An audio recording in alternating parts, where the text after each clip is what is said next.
नमस्कार, मी संदीप चव्हाण आणि आपण पाहता एलएस मराठी। गेली काही दिवसांपासून इराण अमेरिका यांच्यात युद्ध सुरू आहे। या युद्धाचे पडसाद जगभरात उमटत आहेत। अशातच पैठणी साड्यांपर्यंत या युद्धाची झळ पोहोचली आहे। महाराष्ट्राची शान आणि पैठणीची राजधानी म्हणून ओळख असलेल्या येवला शहराची पैठणी आज जागतिक स्तरावर आपला ठसा उमटवून आहे। मात्र गेली काही दिवसांपासून सोन्या चांदीच्या दरात होणारी सातत्यपूर्ण वाढ आता थेट या महावस्त्राच्या किमतीवर देखील परिणाम करते। साता समुद्रापार ज्या पैठणीची ओळख आहे ती येवल्याची पैठणी महाराष्ट्राच्या वैभवशाली वारशाचं प्रतीक मानली जाते। 5,000 रुपयांपासून ते अगदी लाखो रुपयांपर्यंत मिळणाऱ्या या पैठणीचं मुख्य आकर्षण म्हणजे त्यातील अस्सल जर। गेली 10 दिवसांपासून सुरू असलेल्या अमेरिका आणि इराण यांच्यातील युद्धाचा सोने आणि चांदीच्या दरावरही मोठा परिणाम झालाय। सोने चांदीच्या दरवाढीचा फटका पैठणी साड्यांनाही बसलाय। चांदी आणि सोन्याचा मुलामा असलेल्या पैठणी साड्यांच्या किमती वाढल्यात। चांदीच्या दरात दुप्पट वाढ झाल्यानं कारागीर आणि विक्रेते चिंतित आहेत। येवल्यातील बाजारपेठेत 5,000 रुपयांपासून लाखो रुपयांच्या किमतीच्या पैठणी साड्या मिळतात। गेल्या वर्षीच्या तुलनेत यावर्षी पैठणी साड्यांच्या किमतीत बरीच वाढ झाल्याचं ग्राहक सांगतायत। ही जर तयार करण्यासाठी चांदीच्या तारांचा वापर केला जातो आणि त्यावर सोन्याचा मुलामा चढवला जातो। यामुळेच पैठणीला ती राजेशाही चमक प्राप्त होते। मात्र सध्या सोन्या चांदीच्या दरांनी उच्चांक गाठल्यानं पैठणीच्या निर्मितीचा खर्च मोठ्या प्रमाणावर वाढलाय। फरक आमचा 100% बिझनेस आहे तो 10%वर आलेला आहे पूर्ण। आणि विदेशामध्ये आयात निर्यात कमी झालेली आहे। युद्धामुळे भरपूर फरक पडलेला आहे। आमची जी एकनाथ षष्ठी आहे संत एकनाथ महाराजाची ती 100% फुल असते। आता एकदम 10% षष्ठी भरलेली आहे। जी आमची विक्री होती ती पण एकदम फार कमी झालेली आहे आणि त्याचा परिणाम आमच्या घरावर प्रपंचावर पण भरपूर होतोय। मला सांगा, तुम्हाला जे रॉ मटेरियल लागत असतं ते रॉ मटेरियल येणं बंद झालेलं आहे, त्यामुळं ही कामगार काम पण तुम्ही थांबवलेलं आहे का? हो, काम पूर्णपणे थांबवलेलं आहे। कारण की विदेशाहून रॉ मटेरियल वगैरे येत असतं, आमची आयात निर्यात चालू असते, ते सर्व बंद झालेलं आहे। युद्धाचा भरपूर परिणाम झालेला आहे। काय नाव तुमचं? राखी कन्हैया सिद्धी राजपूत।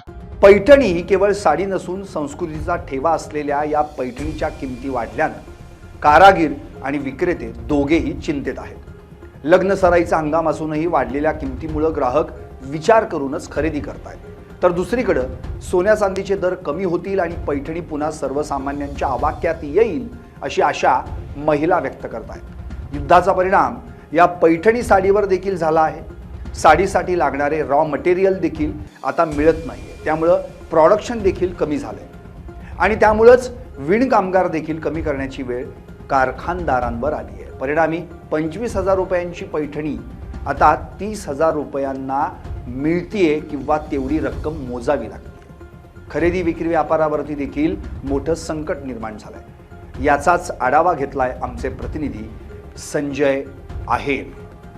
पाहुयात संजय आहेर यांनी नेमकं या पैठणीबाबत काय माहिती सांगितली आहे। अख्ख्या देशाच्या युद्धाचा परिणाम मात्र आता संपूर्ण जगामध्ये आपल्याला पाहायला मिळतोय। मी आज छत्रपती संभाजीनगरच्या पैठण तालुक्यामध्ये आहे, कारण की पैठण हे ऐतिहासिक नगरी म्हणून अख्ख्या जगामध्ये त्याची एक वेगळी ओळख निर्माण झालेली आहे। त्या पलीकडेही जाऊन जर आपण पाहिलं तर खरं पैठण हे पैठणी साडीसाठी देखील फेमस आहे, कारण की ही पैठणी जी आहे तर पूर्ण जगामध्ये फेमस आहे आणि आंतरराष्ट्रीय स्तरावरती देखील पैठणीचं नाव घेतलं जातं आणि पैठणी ही पैठणमध्येच तयार होते। मात्र आता या पैठणी साडीवरती देखील इथले जे काही विणकर आहेत, जे हाताने काम करणार आहेत, त्याचा देखील त्या युद्धाचा परिणाम देखील काही त्याच्यावरती झालाय का हे जाणून घेण्यासाठी माझ्यासोबत एक तरुण उद्योजक आहे, जे स्वतः देखील हा पैठणी साडी बनवण्याचं काम करतोय। आपण त्याच्याशी चर्चा करणार आहोत। प्रथमतः भैया तुझं एलएस न्यूज मध्ये स्वागत आहे। मला सांग की एका देशामध्ये आंतरराष्ट्रीय स्तरावरती युद्ध चालू आहे, त्याचा परिणाम काय जाणवतो तुला?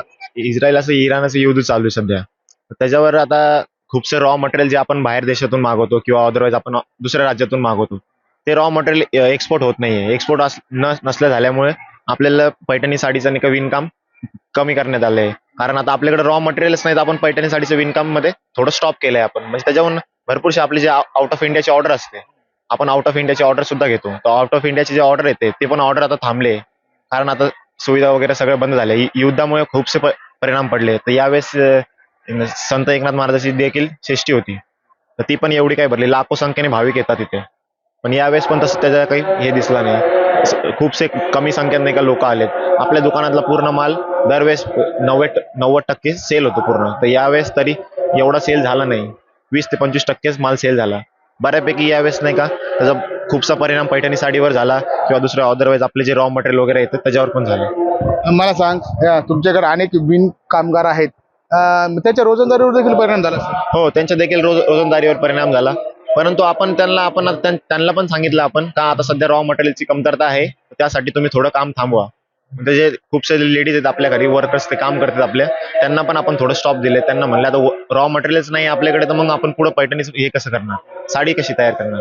त्यामुळे मग आपण ते थोडं थांबवलंय सध्या कालावधी. बरं, मला सांगा की पैठणी साडीची मॅक्झिमम किंमत किती आहे आणि कमीत कमी आणि जास्तीत जास्त किंमत किती आहे? मिनिमम पैठणी साडीची मॅक्झिमम किंमत जशी आहे, जे 5,000 पासून स्टार्टिंग होऊन जाईल, तर 2 लाखापर्यंत आपण ऑर्डर प्रमाणे तयार करून देतो. जसे कोणाला अगर पाहिजे असेल समजा, तर आपण ऑर्डर प्रमाणे त्यांची ऑर्डर कॅटलॉग वगैरे दाखवतो, त्या हिशोबाने आपण त्यांना तयार करून देतो. हो, जास्त करून असे देखील बोलले जाते की याला जे मागणी जी आहे ते विदेशामध्ये देखील मोठी मागणी असते. हो. पैठणी साडी हे असं एक हे कला आहे का तिला आपल्या भारतामध्ये तर कमी, तर दुसऱ्या अदरवाईज दुसरे जे हे आहे देश आहे त्याच्यामध्ये सगळ्यात जास्त मागणी आहे. कारण हे पूर्ण हँडलूम थ्रेड्स असतात, त्याच्यामध्ये टोटल 4,000 धागे असतात. तर पूर्ण जे विदेशी लोक पर्यटक आहेत, तर त्यांना खास पैठणी हे त्याच्यामध्ये ते त्यांना लागत असते कंटिन्यू. आणि ते बऱ्याचपैकी आपल्याला नाही कंटिन्यू ऑर्डर देतात असते पैठणी साडीची. कारण त्यांना हे जे मटेरियल आहे त्यांचं ते सुटेबल होत नाही, त्यांना दुसरीकडे ते असं घेत नाही. त्यामुळे ते ऑर्डर देऊन स्पेशली काही कार्यक्रमासाठी वगैरे त्यांना पाहिजे असेल, कल्चरचं फंक्शन असो किंवा अदरवाईज त्यांचं काही रिलेटिव्हचं फंक्शन असो, त्यासाठी ते स्पेशल पैठणी तयार करून घेतात. मला सांगा की अनेक ठिकाणी मात्र असं बोललं जाते की पैठणी ही खरी पैठणीपासूनच तिचा उगम झालेला आहे. मात्र अनेक लोक देखील पैठणी म्हणून तिला विकतात. अनेक ठिकाणी देखील पैठणी भेटती. त्या पैठणीमध्ये आणि आपल्या पैठणच्या पैठणीमध्ये नेमकं काय फरक जाणवेल? आता आपल्याकडे जे पैठणी तयार होतात हे पूर्ण 100% तुम्हाला हँडलूमद्वारे तयार करून मिळेल. दुसऱ्या साईडला कसं आहे, आता दुसऱ्या आपण राज्यात जे पैठणी वगैरे विकतात, दुसऱ्या गावामध्ये पैठणी विकतात, तर ते पॉवरलूमचे असतात.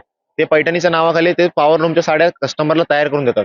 एक्झॅक्ट त्या प्युअर पैठणी नसतात, त्या फक्त पैठणीची कॉपी असते, ते पॉवरलूमद्वारे तयार करून देते. पैठणी हे हातमागावर तयार झालेले असते, 100% हातमागावर तयार होते. त्याला पैठणी असं नाव दिलं असतं, त्यामुळे त्याचे मार्केट रेट एवढं डिमांडिंग आहे. आणि जे मशीन वर्क आहे, तर मशीन वर्क तर तुम्ही बघताच मार्केटमध्ये, बनारसी आहे, अदरवाईज दुसरं पण कोणते साड्या आहे, सिल्क असो दुसऱ्यामध्ये. तर पैठणीचे मूळ जे हे आहे, तर ते 100% हँडलूम तयार होतात. त्यामुळे त्याची पैठणीची एवढी मागणी आहे.